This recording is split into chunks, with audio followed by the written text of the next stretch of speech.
What's good, everybody, and welcome to the newsroom. The newsroom. Wait, It we're looks not like doing we're that. at the. It looks like we're at the the news reporter with the desk and the cheers and stuff like that. Yeah, I mean, if the news reporter cooked and cleaned in their newsroom, sure. In today's headline, Romano and I are at my listing in the kitchen. Yep, Listing in the kitchen, not cooking, that kind of rhymes though. but we are gonna cook. Not here, at least. Yeah, not here, but I'm talking about on the podcast. We talk about. Oh yeah. But what's good, everybody? What's good? Welcome back to the Perspective Podcast.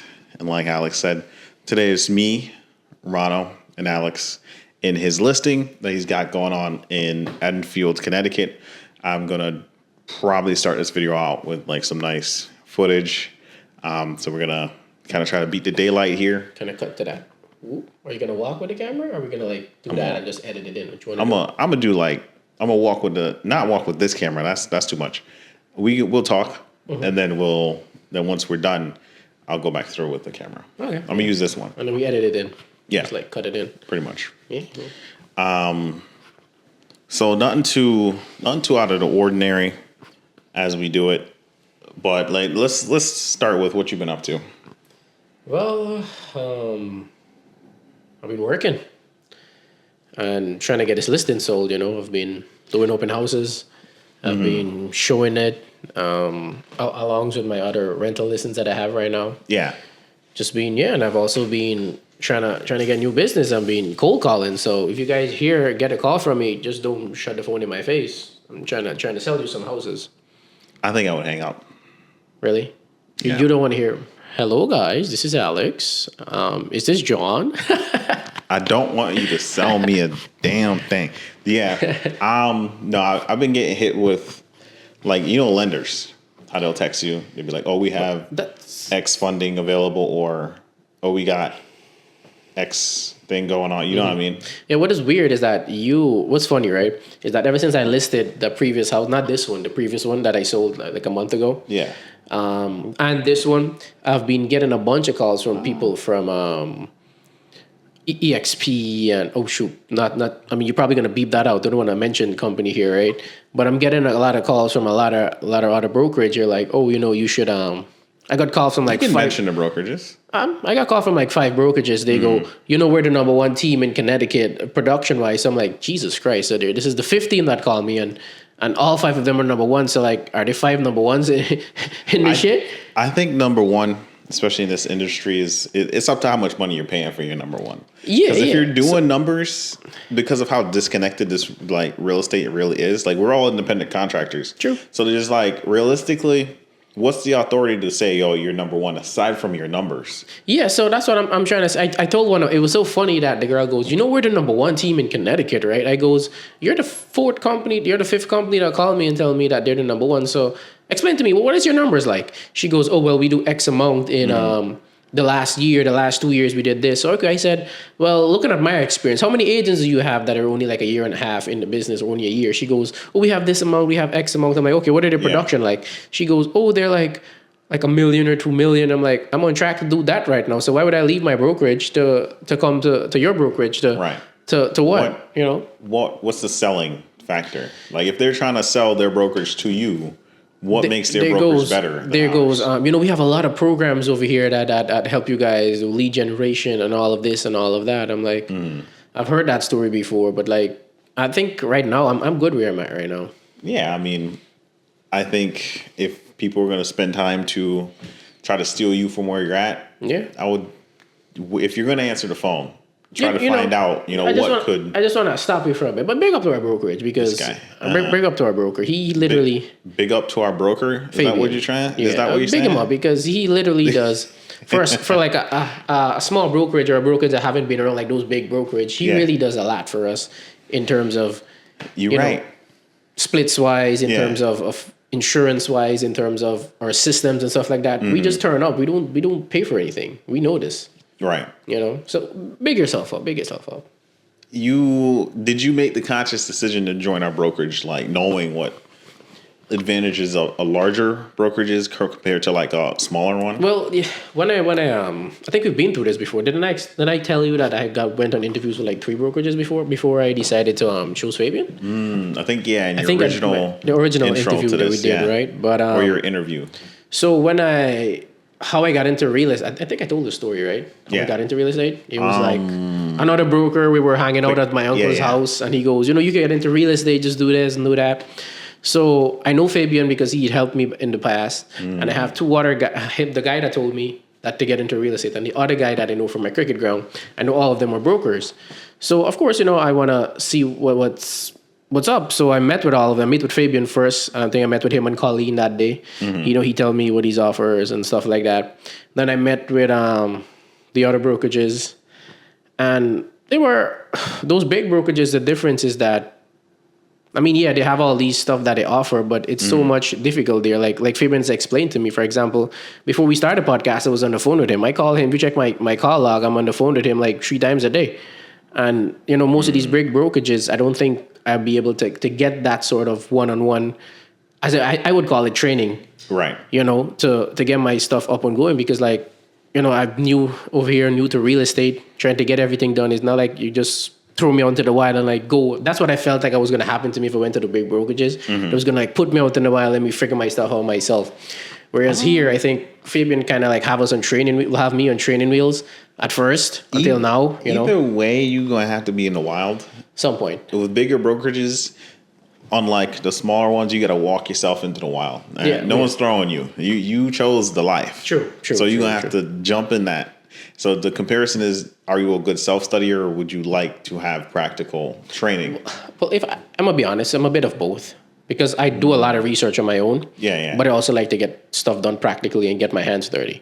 So make sense? Yeah. So before I get into the whole brokerage situation, I did a lot of reading and studying like what to ask brokerages and what should I look for and all this stuff. But in terms of the actual work, I like to get my hands dirty. I don't know. That makes sense. I could see it. I could see that you get your hands dirty. You know what I mean? Yeah. No. I mean, it's good. That's good. I mean, I'm glad you joined the team. You've been an asset since, and in line with you saying you do your research, you get your hands dirty. I mean, what are the things that you've been trying? I mean, not everybody's a realtor watching, but as someone who's trying to be an established realtor. Well, what is one thing I've been putting off, but I'm really trying right now to help grow my business, is stuff that we've been trying to do for a while. The whole cold call situation.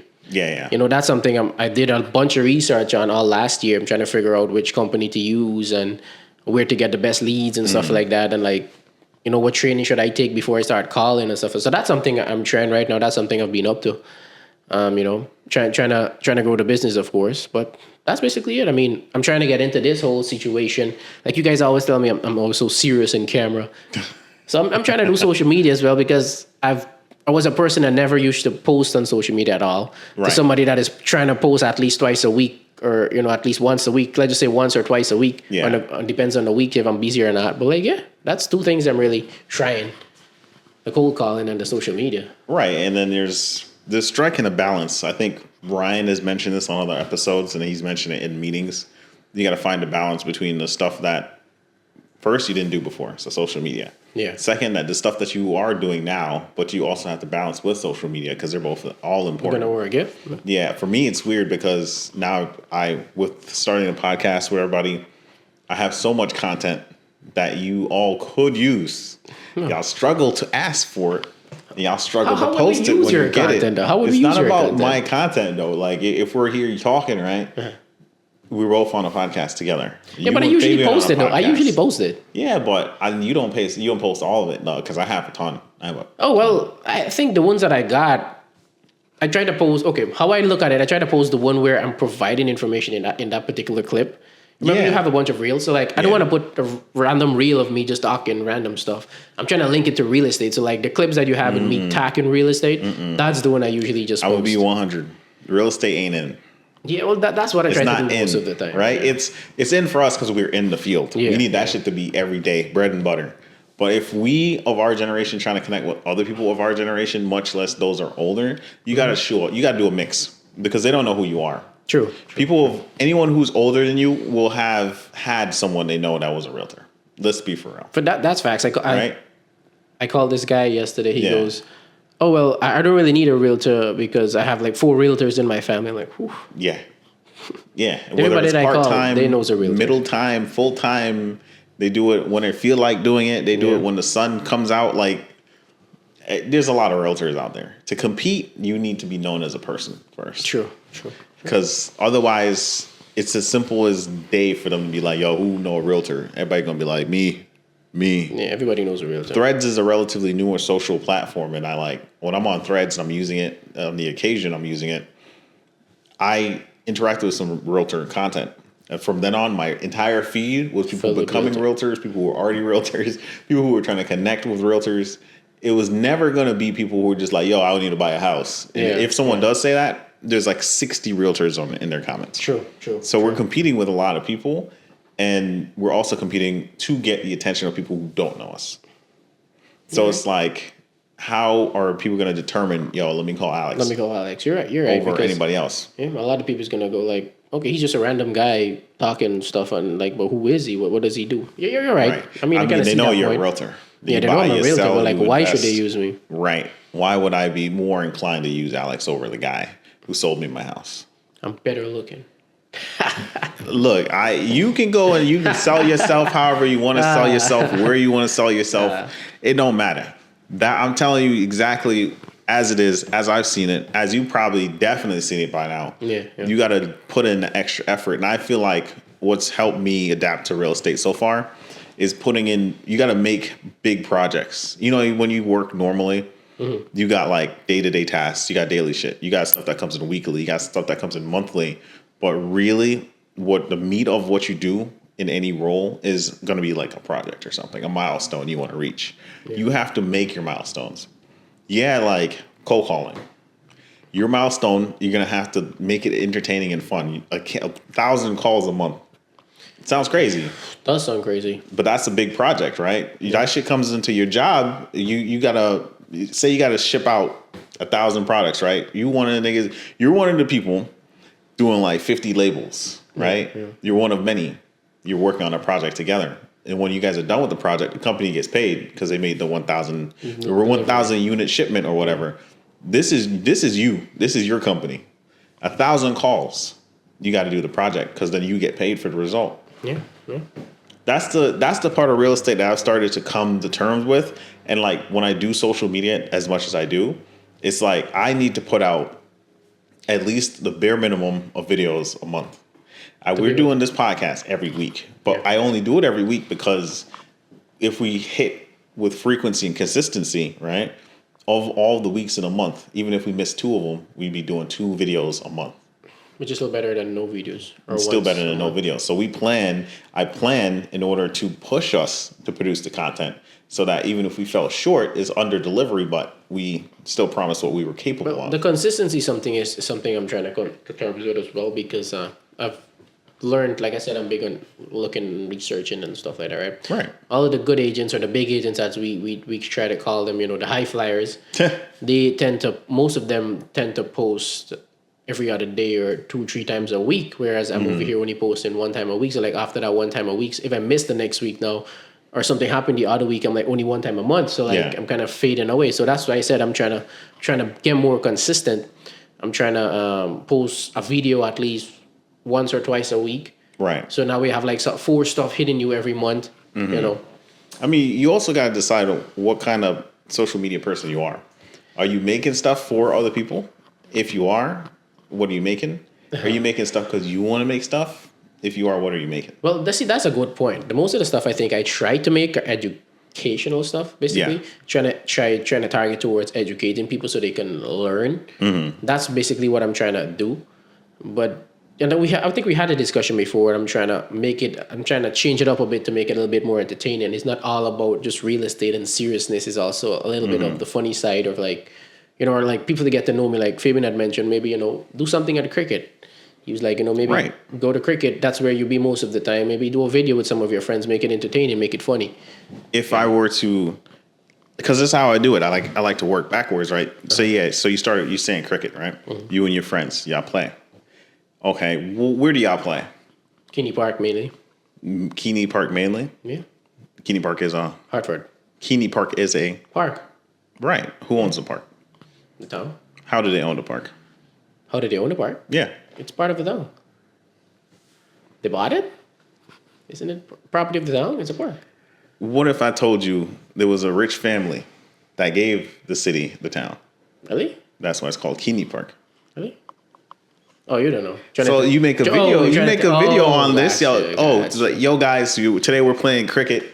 We're in Keeney Park. Fun fact: Keeney Park was sold to the city in XYZ, and they were told when they sold it that it have to remain a park. Park, gotcha. Which is something I wanted to talk to you about. Remember that one time, well, not one time. Remember you used to do like a town highlight sort of situation. Yeah, I'm still doing that. You're still doing that? What's happening in Connecticut? Yeah. Oh no, what's happening? I want to do like a highlight sort of stuff. I want to do like, okay, today I'm gonna do Windsor, and I want to talk about Windsor. Like, hey, Windsor is the first English settlement or whatever. And today I'm highlighting Bloomfield. Bloomfield, this is what happens in Bloomfield. Today I'm in Hartford. Stuff like that. That was what's happening in Connecticut. But you're talking. What you're doing, it kind of mixes what me and Colleen was doing. She was doing Move Monday. She would go to like different towns, talk about the perks of moving there. Move Monday. Well, I'm not basically talking the perks. I just want to give a brief history about the town. Yeah. Like a brief history. And I just don't want you, I mean, I'll talk to you guys. I don't want you to feel like I'm trying to like steal your guys' idea. That's why I was calling you, I think 2 days ago, and you didn't answer me. Yeah, Romano, why didn't you answer me? I don't know. Yeah, you were sleeping, huh? I was probably sleeping, Yeah. But yeah, I was trying to do that video because I want to talk about like sort of like history about the town, or like I'm not trying to say, oh, this is the perks of moving to Enfield or the cons of moving to Enfield. No. I just want to talk about the history, the history of the town. History. This is what happens in the town. You know, there's a lot of history. Enfield is the first. Windsor is the first English whatever settlement. It's close to Bradley. You know, it has all these museum. It's right near to the Air Museum, stuff like that. They are historically.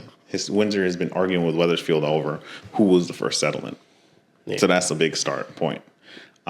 They don't want to decide effectively between the two who's the first. But technically, Windsor, I would feel like, is the first. Why? Because Windsor used to have Enfield, South Windsor, Windsor Locks, Bloomfield, and some parts of Hartford, and even more as a part of Windsor as a settlement. So Windsor comes in pretty heavy as the first settlement, and they used to actually be in charge of all of those other surrounding towns. They just couldn't manage it all because it was so far. Effectively, then creating other settlements and towns. That's why Bloomfield was made, because the town, people would have to, they settled in Bloomfield area, right? Farmington, and the beginning part of the Farmington Valley. They would take probably a good hour or so to get to town center because you're going to Windsor. Windsor town center. Nah. So they were like, yeah, let's make a town here. Again, because it's convenient. Just like how we do things because it's convenient is exactly why they did things, because it was convenient. Right. So, yeah, go ahead. Talk about it, because that history is important to why real estate works and is how it is today.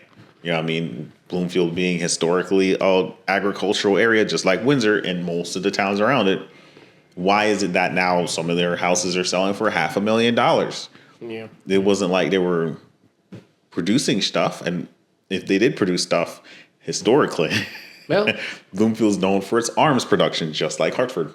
Well, I see that. That's a good start. So look out for those videos. Yeah. Hopefully I can get to it, and do enough research to get a good video out there. Right. I mean, you could just ask me where to look, because I know these towns because I've been as involved as I've been. So it's like, if you want to know where to start, let me know. I don't know everything about all the towns. I know of the ones I've been involved with. So if you want to know where to find their history, I know exactly where. Yeah, Google it. Right. And if you do want to, feel free, pull any of those experts that you're talking to and put them on this pod, Oh. Because I'm sure everybody would love to hear about it. Yeah, I'll pull Google up, like, hey, Google, tell me about Windsor. Not Google. Yeah, Google's going to... I'm saying the trick with that, though, is because when you look for the history of towns, for example, Windsor, they kind of do their whole town as a whole. But other towns, let's say Enfield, for example, they might have a good recollection of their history, but not all of their history that pertains to all of their residents.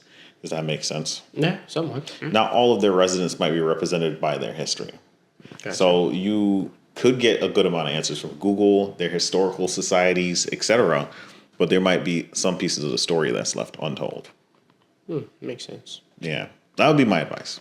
All right, But it's a good idea. It's a really good idea. That's what I'm looking into to do it next. Yeah. No, I mean, I don't think anybody else is doing that, to be honest. I mean, aside from people who are only specifically interested in history. Yeah. All right, I'm gonna get into that. Trying to link it to real estate too. Yeah. Gotta make it work. I mean, it by nature links to real estate because you're talking about Talking land. about the town itself, yeah. You're talking about land. Yeah. Truth be told, when you talk about formation of towns, et cetera, it's all based on population and any other demographic information needed to establish a town. But truth be told, the basis is land. Gotcha. If you don't got land, you don't really got a town. I don't know if there's been any official digital towns, but you need land to start a town. That's all I would think, right? Yeah. So yeah, it's a good idea. Well, I'm gonna get to it from hopefully next week. So look out for those videos. Go follow me. Yeah, follow Alex. I have his information in the description as usual.